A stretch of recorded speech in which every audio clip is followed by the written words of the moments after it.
Praise God. Ako, napakasarap magpuri sa Panginoon. Amen po ba? Talagang, pwede po ba talaga nating sabihin na we are so blessed. No one can contain it. Nothing can contain it dun sa blessing ng Panginoon. Nag-uumapaw ang blessing ng Panginoon sa atin. Amen po ba?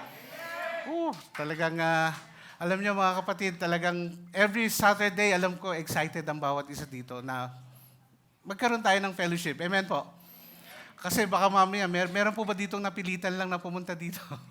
Wala naman siguro, no? Talagang, sino po ba yung nag-i-enjoy sa ating series? Yung By the Book. Sa mga connect groups natin, pinag-aaralan po ba natin? Meron po ba tayong mga take-away dun sa ating no? So, last night, kami nasa Liwan at pinag-usapan naman namin about the blessing of the, of His Word. Talagang, ang daming insight ng bawat isa. Ang sarap pag-usapan, no? Ang salita ng Panginoon.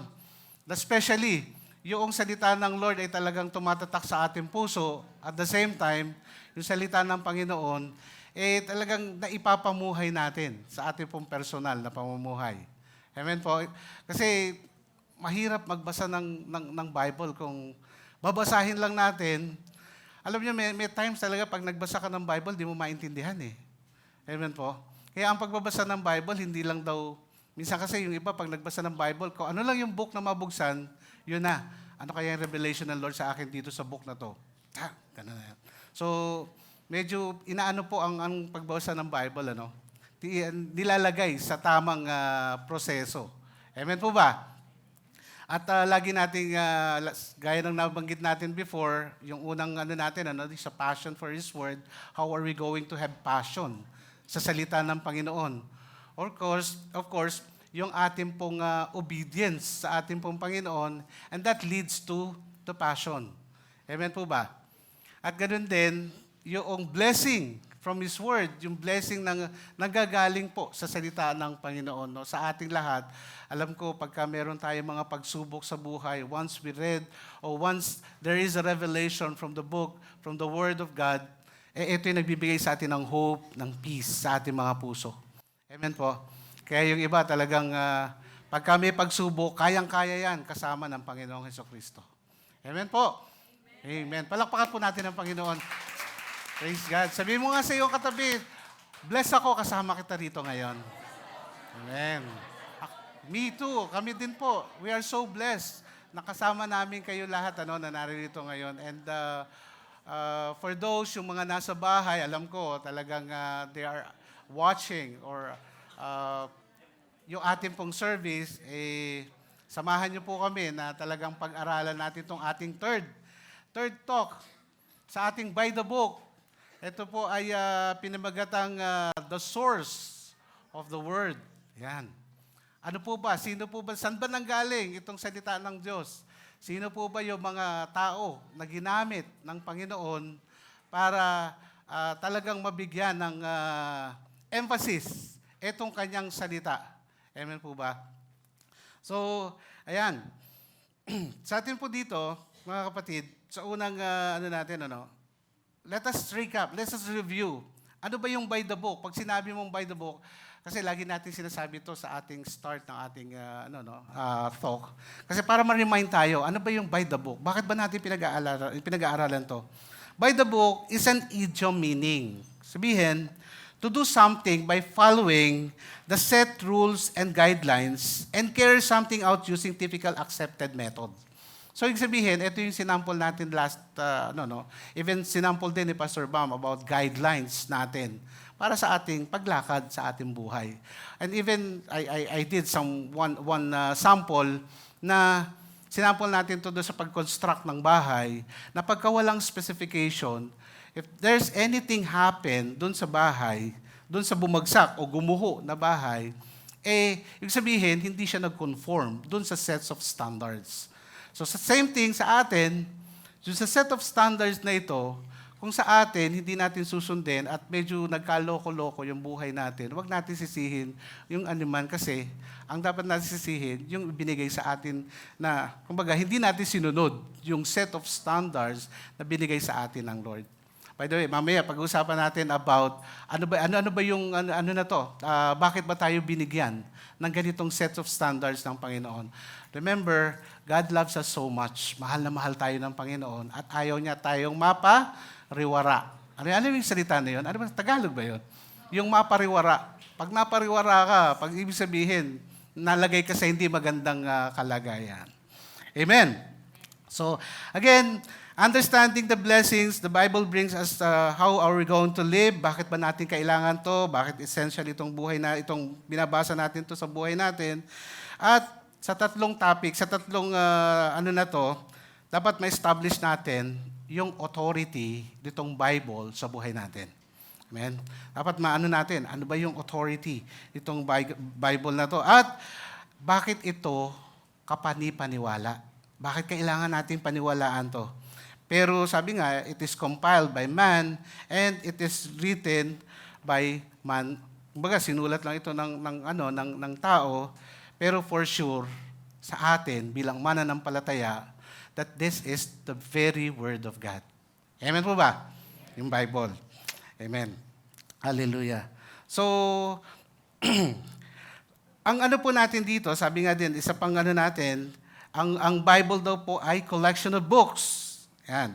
So, written 1,000 years ago. Sinulat yan, maraming libong taon na. So, is it still relevant sa buhay natin ngayon? Relevant pa rin po ba itong nababasa natin, itong Bible na to, no? Itong Bible na binabasa natin.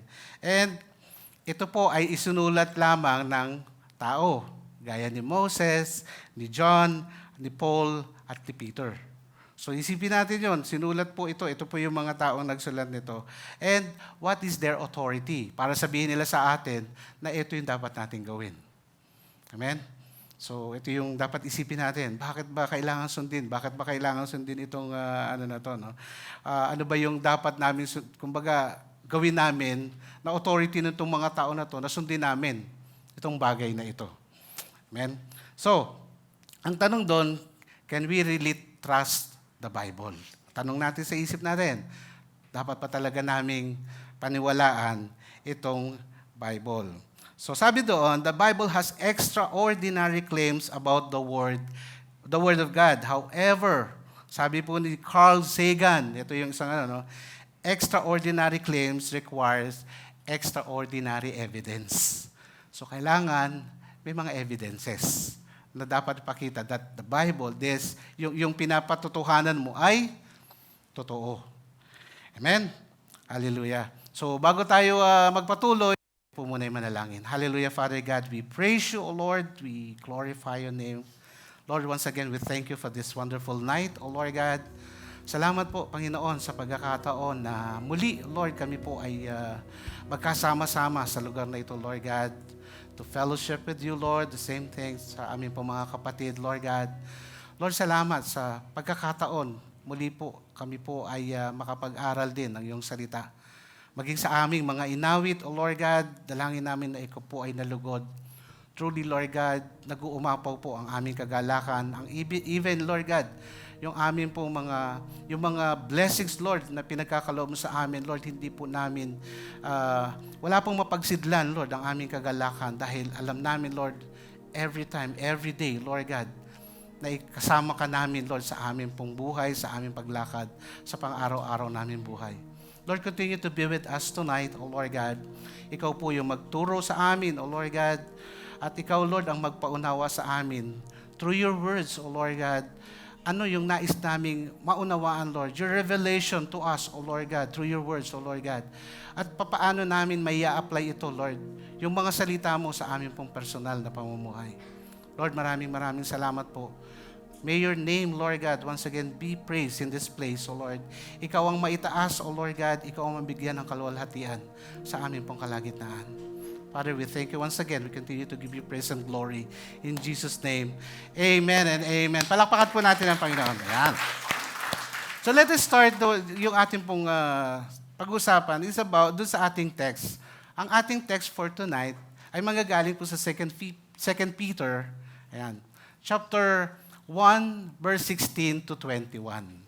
Sabi po ni Peter, For we did not follow cleverly devised stories when we told you about the coming of our Lord Jesus Christ in power. But we are eyewitnesses of His majesty. He received honor and glory from God the Father when the voice came to Him from the majestic glory, saying, "This is my Son, whom I love. With Him I am pleased." Verse 18, we ourselves heard His voice that came from heaven when we were with Him on the sacred mountain. We also have the prophetic message as something completely reliable, and you will do well to pay attention to it, as to a light shining in the dark place until the day dawns and the morning star rises in your hearts. Above all, you must understand that no prophecy of the Scripture came about by the prophet's own interpretation of things. For prophecy never had its origin in the human will, but prophets, through humans, spoke from God as they were carried along by the Holy Spirit. Purihin po ang salita ng Diyos. Alam niyo po, ito pong sulat na ito, mga kapatid, sinulat po ito ni Peter the time na siya po ay nakakulong. At ito po yung time din during the reign of Nero, si Caesar Nero. No? So ngayon, sa kanya po ay itong sulat na ito, mga kapatid, kinailangan niyang isulat dahil merong mga bagay na lumalabas na false teaching about Jesus Christ. Amen po. Kasi during that time, kumbaga, yung false teaching na sinasabi dito ay nagsasabi na almost 60 years na, bakit hindi pa bumabalik si Jesus Christ? Kasi yun yung yun yung teaching, di ba? That the second coming, Jesus Christ will return, babalik po ang Panginoon. Pero sinasabi po ni Peter dito, he was reassuring the people that Jesus Christ is faithful sa kanya pong pangako. Amen? So ito po yung kanyang sulat sa simbahan, At ang maganda diyan, mga kapatid, ang kagandahan, sinabi po ni Peter, sabi diyan ni Peter, "For we did not follow cleverly devised stories." So ibig sabihin, ano ba yung devised stories? It's a myth. Sabihin, ang ano diyan yung tawag doon? Hindi po gawa-gawang kwento itong bagay na ito. Yung kanilang pinapatotohanan. Hindi lang ito narinig or kasi minsan pagka ang isang tao nakarinig ng kwento, alam mo yung laro natin, pag naglalaro tayo ng bulong-bulungan, pag nagbubulong-bulungan yan, pag dumadating sa dulo, iba na yung message, di ba? Kaya ang ganda ng laro na yun, kailangan medyo Pero dito, pinapatotohanan ni Peter na sila mismo, they are the eyewitnesses of the Lord Jesus Christ. So hindi yan galing sa mga kwento-kwento or hindi yan galing sa mga, tawag doon? Alamat. Hindi yan alamat. Alam yung mga alamat? Usong-uso yan yung mga alamat ng pinya. Alam yung alamat ng pinya? Pag naalam nyo yung bata, tonto ako dyan. Yung bata daw, sa sobrang kasinungalingan at sobrang suwail sa nanay, nadapa daw nadapa yung bata doon sa hagdan habang tumatakbo. At yung bata daw po, gumulong sa ilalim ng bahay nila na lupa. Tapos yung nanay daw, sinumpa yung anak, magkaroon ka sana ng maraming mata. Alam yung story na yun? Tapos pagising daw ng nanay, nakita niya merong pinya sa ilalim. Yung mga ganong kwento, di ba? So walang basis, walang di ba? Ito yung sinasabi ni... Naano tuloy kayo, yung mga alamat. Yung alamat ng santol, alam nyo? Hindi nyo alam yung santol. Meron dalawang magkaibigan, naglalakad. Sabi nung kaibigan niya, "Tol, saan ka pupunta? Anong balak mo? Ano meron dito?" Ay, sabi niya gano'n, "Hindi, kailangan magsama tayo. Pumunta tayo sa isang lugar at dapat meron tayong makita isang bagay na talagang magbibigay sa atin ng sa buhay natin." So ngayon, sabi nung kaibigan niya, "Tol, tingnan mo yun, oh. Sabi niya, santol. So, mula noon, tinawag yung bunga na yun na santol. O, di ba? Palakpakan natin yung Lord. Ginigising ko lang kayo. Medyo kayo, yung mga alamat, santol. Sino ba nagkwento sa akin? Amen. Praise God. Praise God. Hallelujah. So again, myths. Ito, hindi yan. Hindi po yun yung sinasabi ni Peter. Sinasabi niya that, kumbaga, may source itong natin, So eyewitnesses, sila Peter, si John, silang lahat na apostle, kasama nila si Jesus Christ. Kasama nilang kumain, kasama nilang mag-minister, kasama nila, at na-witness nila yung miracles ni Jesus Christ. Amen? So na-witness nila yung mga bagay na yon. So ang tanong, bakit hindi ba natin pwedeng pagkatiwalaan itong Bible, yung sources ng Bible? Sino-sino ba yung sources? Ayan, ito po yung sources. Personal witnesses of the apostle. So sila, ito nga yung sinasabi ni Peter. Sabi niya dito sa verse 18, we ourselves heard this voice that came from heaven when we were with him on the sacred mountain. So may na-witness sila. Na-witness ito ni Peter. Na-witness nila na merong voice doon sa mountain na nagsasabi na ito yung sinasabi ng the voice that came from heaven were with him on the sacred mountain. Ang sinasabi po ni Peter dito is about alam niyo yung story about the transfiguration of the Lord Jesus Christ? The transfiguration of the Lord Jesus Christ, yung nag-radiant, yung mukha ni Jesus Christ, tingnan natin sa Luke. Let us read this Luke, chapter 9, verse 28 to 36.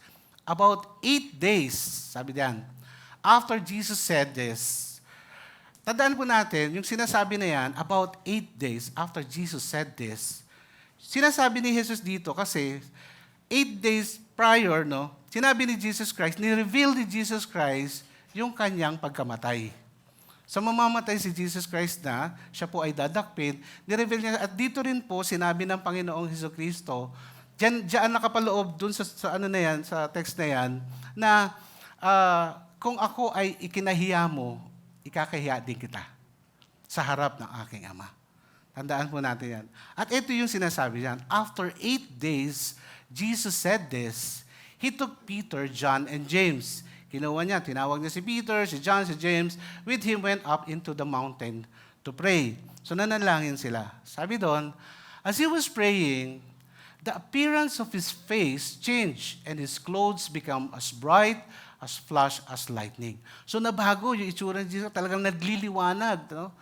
Then, sabi po dyan, isa pa, 2 men, 2 tao, si Moses and Elijah, nandun, appeared doon sa time na yon, in glorious splendor, talking with Jesus. Imagine nyo, ang tagal na nun. Ba't nandun si Moses? Ba't nandun si Elijah? Dapat maintindihan natin, anong ginagawa ni Moses at saka ni Elijah doon? They spoke about his departure. So, pinag-uusapan ni Moses, ni Elijah, ni Jesus Christ, yung kanyang departure sa earth. Na yan? Na si Jesus, kasi nga, kumbaga, mafu-fulfill na ni Jesus Christ yung kanyang mission on earth. At ito yung pinag-uusapan nila. About to bring to fulfillment at Jerusalem. And then, yan. Peter and his companions were very sleepy. Talagang ganyan. Minsan, kakaantok talaga. Kahit dito, inaantok pagka... Kaya dapat gising kayo. Kasi pag inaantok kayo, hindi nyo makukuha yung So, sleepy, but when they become fully awake, nung talagang gising na sila, they saw His glory and the 2 men standing with Him. So, nakita nila Peter, nila John, nandun si Elijah, nandun si Moses, katabi ni Jesus Christ, in radiant, nag-uusap-usap. Ito pa. As the men were leaving, Peter said to him, eto ang ganda sabi ni Peter, Master, it is good for us to be here. Let us put up 3 shelters, 1 for you, 1 for Moses, 1 for Elijah. So, ibig sabihin, sabi nga diyan, hindi alam ni Peter kung ano yung sinasabi niya. So, Iba yung ano ni, ano, no?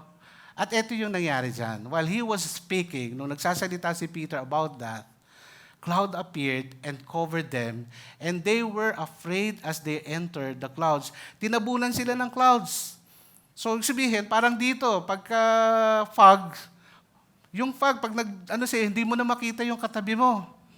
Wala na, wala ka na makita. At nung nawala yung fog, yung clouds, a voice came, sabi dun sa, nandun pa sa ano, no? A voice came from the clouds saying, "This is my son, whom I have chosen, listen to him." At sabi doon, when the voice had spoken, they found that Jesus was alone. So nung natapos yun, nakita nila, nag-iisa na lang si Jesus Christ. So the disciple kept this to themselves and did not tell anyone at that time what they had seen. Alam niyo, magandang maintindihan natin, bakit nandun si Moses? Bakit nandun si Elijah? Ang pinag-uusapan, kumaga parang ano yan eh, ano na nangyari? Akit ka na, tapos na yung ano mo, kwentuhang ano yan, ano. Alam niyo po, si Moses, during his time, ano ba yung nangyari kay Moses? Si Moses, natandaan niyo, nung kinuha niya yung tablet, nakausap niya ang God sa ano, pagbaba niya, nag-radiant din si Moses, di ba? Nag-ano rin yung kanyang kulay, ano? Talagang nagniningning yung pagbaba niya. Ito po yung pre-told story about Moses delivering the Israelites out of bondage from Egypt. So, the Exodus. Yan. So, Exodus. Ito rin po yung foretold story about Jesus Christ that once after Jesus Christ died and mag-resurrect ang Panginoong Jesucristo, ito yung time din, yung story na tayo po ay aalisin ng Panginoong Jesucristo sa tiyak na kapahamakan yung ating kasalanan. Amen po ba? Pero bakit nandun si Elijah? Bakit hindi si Isaiah? Bakit hindi si Jeremiah? O si ano, no? So si Elijah yung unang propeta. At si Elijah po, yung prophet na inakyat sa heaven na hindi namatay. Diretso siya. Di ba po? Amen po ba? Yung katawan niya, diretso. And this is the same thing will happen to Jesus Christ. Si Jesus Christ, hindi po kaluluwa yung umakyat sa heaven. Yes, namatay ang Panginoong Jesucristo, nabuhay, yung katawan niya directly goes to heaven. So ito yung pinag-uusapan nila. Yung prophecy, yung ano ni Jesus Christ na mangyayari dito po. At ito yung pinatututuhanan ni Peter. Na-witness namin. Ito yung nangyari. So yun po yung story nung ano na yun, ano. Sabi dito, tingnan natin ito. Before that, yan. Tingnan natin yan. Sabi yan, we ourselves heard this very voice. So, ang ano doon, bakit kailangang sabihin nila, Peter, na ma-witness nila yun, or sabihin na natin, itataya ba nila Peter or ng mga apostle yung kanilang buhay para doon sa isang kasinungalingan? Ikaw, like for example, papatayin ka, sasabihin mo yung totoo, magsabi ka ng totoo, kundi papatayin kita or ano. Gusto mong sabihin yung kasinungalingan para patayin ka? Hindi, no? Hindi ka gagawa ng kalokohan para... Ito yung pinapatutuhanan ni Peter kasi sinasabi nila, na-witness nila ito at sila mismo, kahit ano gawin nyo sa amin, ito yung sasabihin ko at ito yung patututuhanan ko because ito yung totoo. Kahit ano gawin nyo sa akin, ikulong nyo man ako, di ba may mga ganun, ano? Hindi, nagsasabi ako ng totoo. Kahit anong gawin mo sa akin, kahit ano, yun yung totoo, yun yung sinasabi ko, di ba? So eto sila, Peter. Tingnan nyo, ano-ano ba yung naging deaths nitong mga apostles? Alam na natin yan, nabanggit natin yan, na-share natin dito yan. Sa death of apostle, isa-isahin lang natin, very quick. Sabi dyan, si Andrew, brother of Peter. So, martyrdom by crucifixion, bound, not, medyo maliit, no? Hindi ko mabasa. Dito na lang ako. So, not nailed to an X, sa X, no? And hung alive for 2 days, exhorting spectators. So, binaligtad siya for 2 days. Ikaw, pagka nakabaligtad ka ng isang araw nga lang, siguro lahat ng dugo mo nandito na sa ulo mo. So medyo maano, no? Ikalawa, yan, si Bartholomew.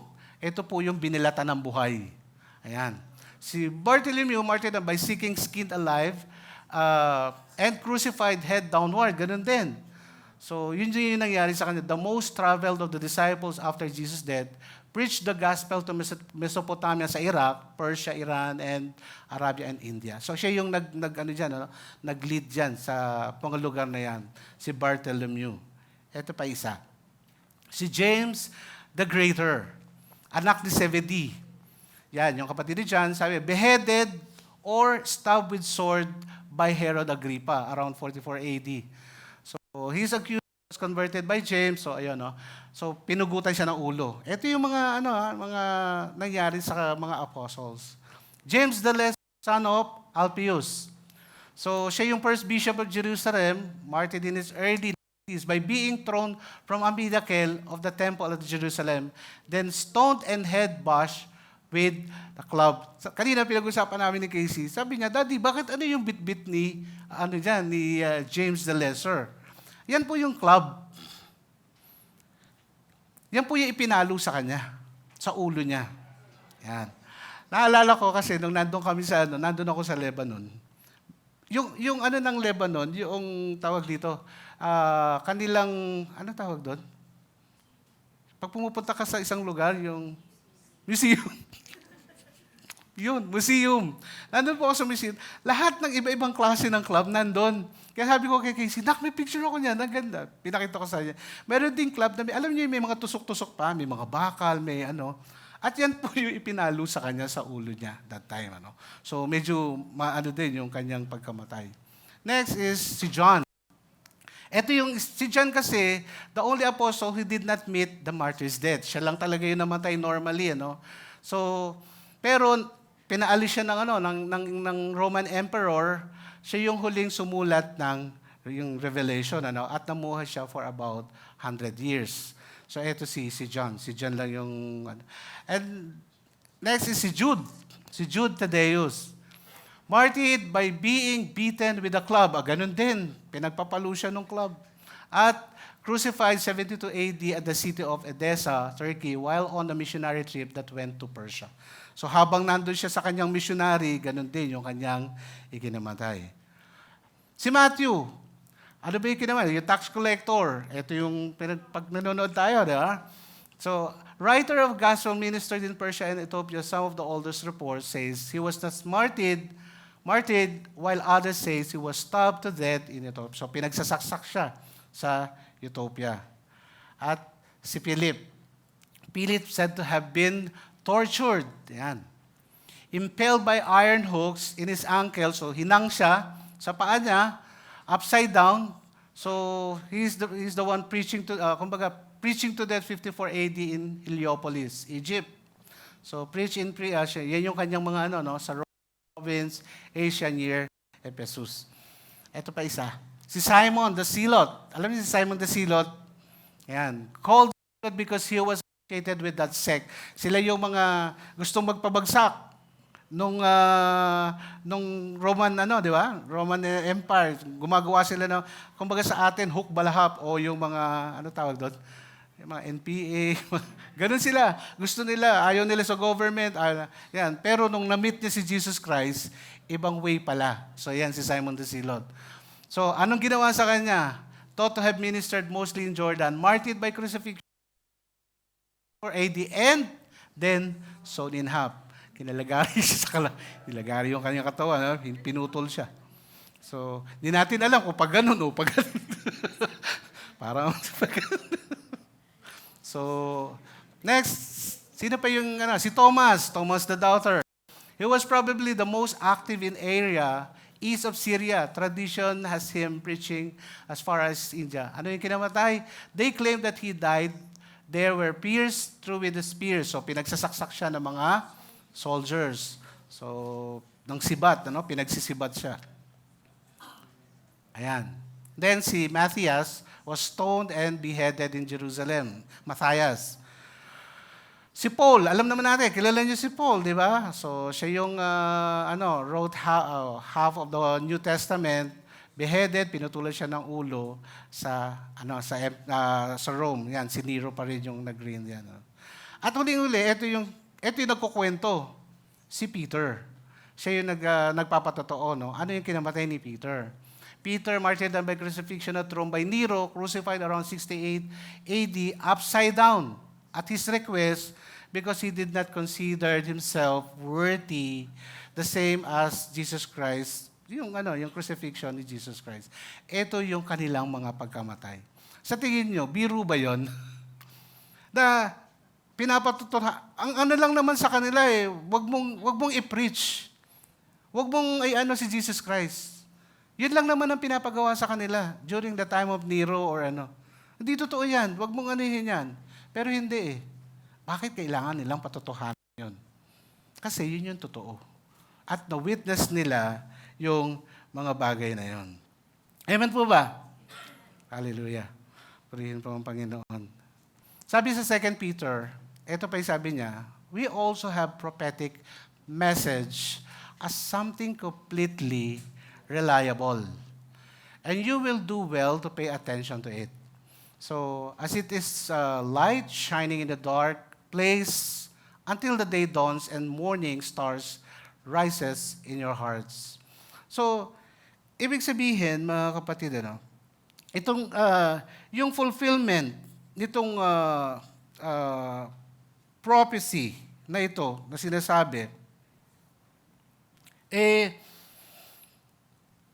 parang sinasabi dito, Jesus Christ is one evidence that we can trust the Bible. Si Jesus mismo, siya mismo yung dapat nating pagtiwalaan. Dahil, unang-una, ito po ay hindi gawa ng tao lang. It is supernatural thing. Like, sino ba naman yung, mamaya, natin yung, na yan, And, ang dyan is yung prophetic confirmation through Christ, Merong isang professor, si Professor Peter Stoner. Siya po yung American mathematician noong 1950s at meron siyang calculation na ginawa. For a person to fulfill 8 prophecies equals to 1 times 10 raised to 17 power, or ibig sabihin, 100,000 billion probabilities. So ganun, Parang sa tingin mo, kung iisipin mo, imposible. Posibleng mangyari. Like for example, tingnan natin to. Nakakita na kayo ng bigas na inuukit. Ganda niyan, di ba? Yung art na ganyan. Alam nyo, nakaka-amaze na pag tinignan mo siya sa microscope, kaya palang mag-engrave ng words, ng face, ng drawing, doon sa isang butil ng bigas. Amen? Paano kung yung isang butil ng bigas, inilaglag na natin, assuming that that is rice. Sabihin na natin, bigas lahat siyang nandyan, at yung butil na yun na may engrave ng mukha mo, ihahalo ngayon dyan. Yun yung probability na yun. Sa tingin nyo, tama ba? Imposible, no? Ang sinasabi lang ni Peter Stoner, 8 prophecies, para sa kanya, there's probability. Pero, yung numbers of 1 times 10 to 17, 100,000 billion. Parang gano'n ang yung figure. So, sabihin, imposible mangyari. Amen? Imposible. Kaya nga sabi ni Peter Stoner, basically, there is no chance. No chance that someone could randomly fulfill these 8 prophecies for it to happen. It would have occurred by the design, a deliberate act of God. So sabihin, gawa ng Diyos yung bagay na yun. Chance just won't work. Hindi mangyayari yung by chance. Tignan nyo, 8 prophecies lang. Pero si Jesus Christ, ilang prophecy yung na-fulfill ni Jesus Christ? More than 300 prophecies. Prophecies from the Old Testament na nagsasabi that He is the Messiah. Sabi ni walong prophecies, sa probability na ganon, parang ang hirap paniwala. Pero si Jesus Christ, hindi lang 8. 332, I think, to be exact. Tingnan natin yung ano, 8. 8 lang muna. Tapos, search nyo na lang yung 324 or ano. Ayan. Yan, sabi diyan, the Messiah will be born in Bethlehem. Amen? Isang prophecy sa Micah chapter 5, verse 2. Next is, a messenger will prepare the way of the Messiah. Sino yung tinutukoy dito? Si John the Baptist, di ba? Siya yung nag-prepare sa way ng Panginoong Jesucristo. Next, pangatlo, the Messiah will enter Jerusalem as a king riding on a donkey. Yung dinano natin, during palaspas, di ba? Sa mga ano. So, ito yung mga prophecy. Nakasulat yan sa Zechariah. Pang-apat, the Messiah will be betrayed by a friend and will suffer wounds by his hand. Sino yung binitray? Sino yung nag-betray? Diba? Si Judas Iscariot. At ito maganda mga kapatid. Very specific. The Messiah will be betrayed for 30 pieces of silver. Bakit imagine nyo, bakit nangyari na pwede namang i-betray si Jesus Christ ng 29 silver lang? Which is hindi totoo. Pero specific eh. Yung prophecy, for 30 pieces of silver, Jesus Christ has been betrayed. Di ba? So, talagang pang-5 na yon. Pang-6, the betrayal money will be used to purchase potter's field. Yan po ay nasa Zechariah din. At pang-7, the Messiah will remain silent while he is afflicted. Di ba nung si Jesus Christ, ina-accuse siya, di naman siya nagsalita, di ba? Nakasulat yan sa Isaiah, kung titingnan natin. Never siya nagreklamo. Hindi siya nung siya ay inuusig. Kasi alam niya kung ano yung kanyang purpose, Jesus Christ. Then, pang-8, the Messiah will die by having his hands and feet pierced. Ipinako. Yan po ay nasa Psalm 22 verse. So, sabihin, sa 8 propesiya na ito na na-fulfill ni Jesus Christ, naniniwala ba tayo ngayon that this Bible is a truly Word of God? Amen? Amen, di ba? 8 pa lang yun. Pero sabi doon, sa pag-aaral, 332 prophecies fulfilled by Jesus Christ. Kaya nga yung sinasabi natin dito, no? Ano ba yung nilalaman ng Old Testament? Old Testament is all about Jesus Christ. And you will going to find out this in the New Testament. Kasi yung iba kasi dinidisregard nila si Jesus Christ eh. Just like now. Hindi nila kinikilala si Jesus Christ as God or hindi sila naniniwala that there is God. Meron pa nga ibang mga, alam niyo, may mga scientific din, di ba? Na even without the astronomers, bakit nalaman ni Job na ang earth ay nakahang sa kawalan? Amen?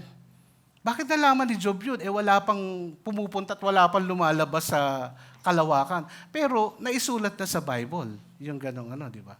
And even yung alam mo yung condensation, precipitation na pinag-aaralan, sinabi na rin din sa Bible na yung tubig iaangat sa taas, ibabagsak ng ulan. Paano nila? Nakikita ba ng mga tao during that time na yung tubig umaakyat sa hangin, papunta sa ulap, at ibabagsak yung tubig sa So wala pa nag-aaral. Isinulat po yun sa time na wala pang So sabihin, it is the very Word of God, this Bible. Amen po ba? Amen. Hallelujah. So sa 2 Peter, above all, sabi doon,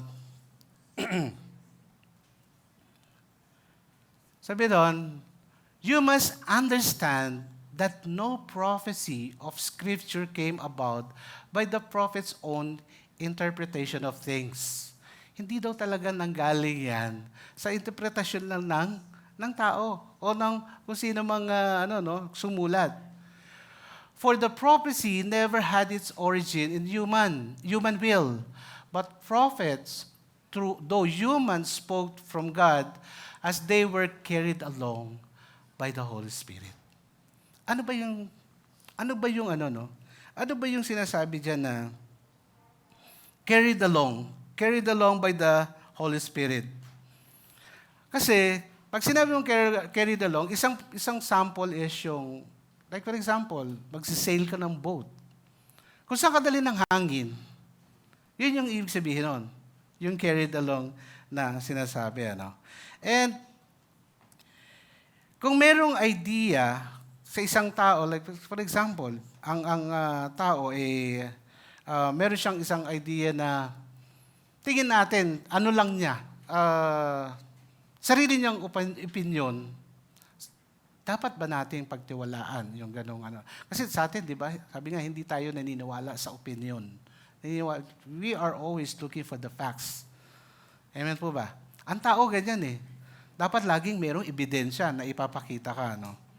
And, isa dyan, again, asan ba yung ano natin, ano?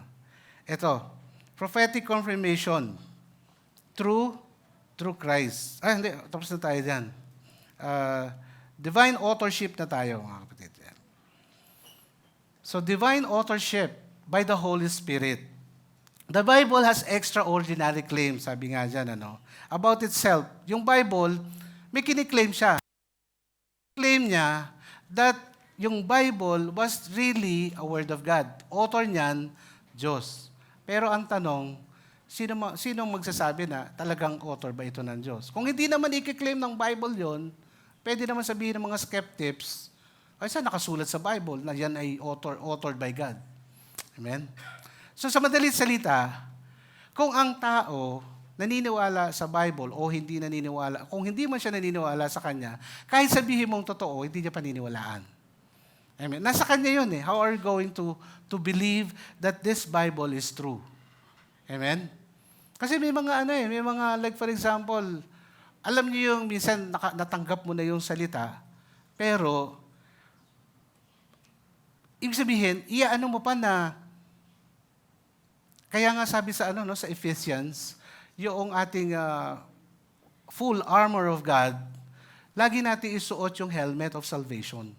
Yung salvation natin through Jesus Christ. Kasi darating ang time, yung kaaway, i-feed tayo ng maling information. Once yung kaaway na-feed tayo at hindi mo suot yung helmet of salvation, ano ba yung helmet of our salvation? Sino ba yung nag-save sa atin? Si Jesus Christ, di ba? Ngayon, kung yan, hinubad mo at hindi mo talaga ipinasinapuso that my salvation is through our Lord Jesus Christ, pwede kang madali ng kaaway. Amen? Magbago yung iyong paniniwala, yung faith. Anyway, sabi nga doon, if you don't want to believe in the Bible, you will always have an excuse not to believe in it. Excuse ka lagi. Hindi totoo yan. Pero sabi doon, how we truly prove that it is divinely authored. Paano natin mapuprove na talagang ang Bible ay divinely authored? Tingnan po natin ito, mga kapatid. The Bible is composed of, alam natin lahat ito, no? 66 books, different genres, gospel, songs, poetry, prophets, etc. So yan yung 66 books. 40 authors, 4 po ang sumulat. 40. Different backgrounds, fishermen, prophets, and kings, shepherds, doctor, etc. 3 languages, originally written in Hebrew, Aramaic, and Greek. And 3 continents, Europe, Asia, and Africa. So, ang doon, ano po ba yung theme na pinapakita sa Bible? Sa lahat ng ito, kung mapapansin niyo po, 66 books, different authors, different languages, different contexts, magkakaiba. Ang layo ng difference nila. From Moses to John, sa tingin nyo magkalapit yung kanilang generation. Pero bakit nagtutugma yung sinasabi nila? The theme of the Bible is about the love of God sa atin, sa sangkatauhan, at the same time, yung kanyang divine intervention at yung salvation ng sangkatauhan. Ito yung theme ng Bible. Iisa yung sinasabi. Imagine yon, 66 books, magkaiba ng generation, pero iisa yung team. Yung pagmamahal po ng Diyos sa tao. Amen po ba? So, ito yung sinasabi natin na, kumbaga imposibleng mangyari, pero merong ng Diyos May gawa ang Diyos dito. Iisa yung kanyang pakay sa sangkatauhan. So ang tanong uli, can we really trust the Bible? Parang mahina. Inano natin yung mga proof, di ba? Pinakita natin yung proof about this. Ang takeaway natin dito mga kapatid, let us see our takeaway. Sabi po doon, we also have this prophetic message as something completely reliable. And you will do well to pay attention to it. So ito yung takeaway natin. Pay attention to it. So, dapat po, i-ano natin na, yung pala, Bible is, ang sumulat pala ng Bible is Diyos. And for us to have a relationship with God, dapat yung ating, tawag dito, passion to read the Word of God, hindi dapat parang kung kailan mo lang gusto. Kasi relasyon yan relasyon natin sa ating Panginoon. Kaya nga sabi po diyan, because the Bible is God's Word, we pay attention to what it has to say.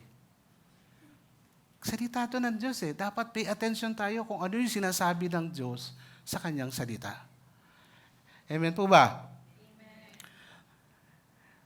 So, kung titingnan natin, kung ito lang po ay idea ng tao, yung Biblia, di wag na natin basahin to. Basahin na lang natin, mag-inspirational book na lang tayo. Di ba? Dami mga inspirational book Magaganda sinasabi. Paano ka? Mayroong isang book, puro positive. Dapat positive ka lang, positive. Positivity. May mga ganong books, di ba? Pero hindi Ito po, iba ito. Isa pa, sabi po diyan, because the Bible is God's Word, it brings hope and guidance to those who believe. Tandaan po ninyo, tayo bilang mananampalataya who believe the gospel, who believe the Word, believe to the Lord Jesus Christ, ito yung binibigay sa atin. It gives us guidance. It gives us hope during the time of darkness sa buhay natin. Meron tayong, hindi tayo basta-basta bumabagsak. Amen po ba? Kapag meron tayong pagsubok, meron tayong kinakapitan, meron tayong salitang pinanghahawakan. Alam ko, marami na kayong mga salitang pinanghahawakan. Meron kayong mga Bible verse. Every time you're passing through your struggle in life, meron kayong sinasabi na, alam ko, the Lord will never leave me, will never forsake me. The Lord is my provider. He's our Jehovah Jireh. The Lord is our Jehovah Rapha. He heals. So, marami tayong pwedeng sabihin na talagang God will faithful sa kanyang mga pangako. Amen po ba? And then, because the Bible is God's Word, we can know God. Makikilala natin ang Panginoon dito sa kanyang mga salita. Amen po? Amen. Praise God. And isa pa po, sabi diyan, sa Psalm 119, verse 105 to 112. Your word is a lamp to my feet, a light on my path. I have taken an oath and commitment that I will follow your righteous laws. Isipin natin, tayo yung nagsasalita dito mga kapatid. I have suffered much, preserved my life. Lord, according to your word, accept, Lord, the willing praise of my mouth and teach me your laws. Though I constantly take my life in my hands, I will not forget your law. The wicked have set a snare for me. Your statutes are my heritage. Forever they are the joy of my heart. My heart is set on keeping your decrees to the very end. Alam niyo mga kapatid, ang sarap po na ang salita ng Diyos continuously speaking to us. Minsan nanineglect lang natin. Minsan hinahayaan lang natin na lumipas yung ating araw, ating oras, without talking to the Lord. The Lord is keep on reaching each and every one of us. Minsan, sa sobrang busyness nitong mundo, talagang ganyan ang kaaway eh. Still niya talaga tayo, yung ating time. Sometimes, alam nyo, minsan ako nagiging, hindi ako aware, na minsan napapahaba yung aking and then bigla na lang ako wait, anong oras na pala? Hindi pa ako nagbabasa.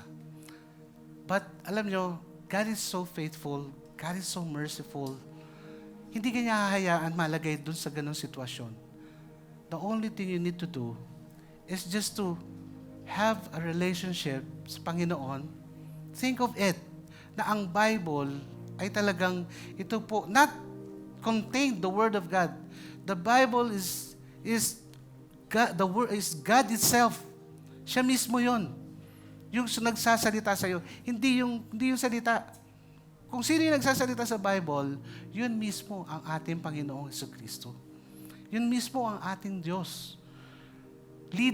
Kaya nga sabi nga, ang Bible po, hindi po itong story lang na pagka binasa mo, ganun lang, Always ask God kung ano yung revelation niya sa iyo, sa buhay mo. While you're reading the Bible, not just read the Bible, not just read, meron kasi nagbabasa ng Bible. May mga nag-aaral ng Bible, especially sa New Testament, they are reading it just for historical reason.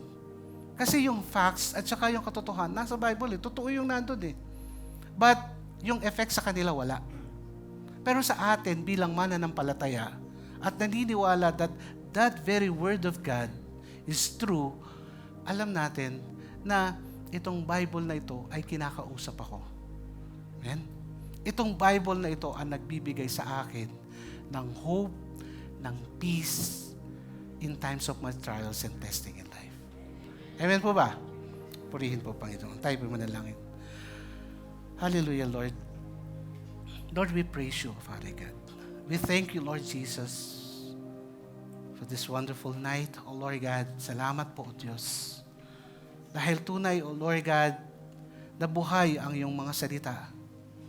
Tunay, O Diyos, na patuloy mong kinakausap kami, O Lord God, to remind us, O Lord God, that apart from you, O Lord God, we can do nothing. That's why, O Lord God, patuloy kaming humihingi, Panginoon, ng kapatawaran, Lord, sa mga bagay, Lord, na nagawa namin na hindi po nakalugod sa iyong paningin.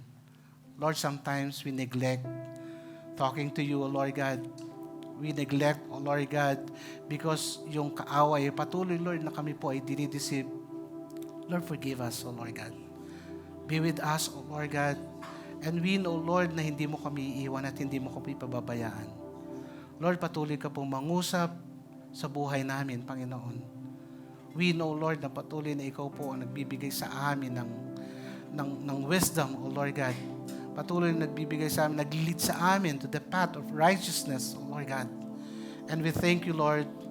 Thank you for your words, O Lord God, and thank you for tonight, Lord. Salamat po, Panginoon, sa mga salita na amin napakinggan ngayong gabi.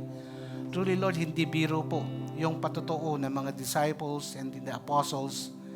For us, O Lord God, na in-neglect lamang po ang katotohanan that you are our God, that you are our Lord, na ikaw po ang Diyos, ang katotohanan at ang buhay. Father, we thank you once again. We continue to give you praise and glory. In Jesus' name, amen and amen.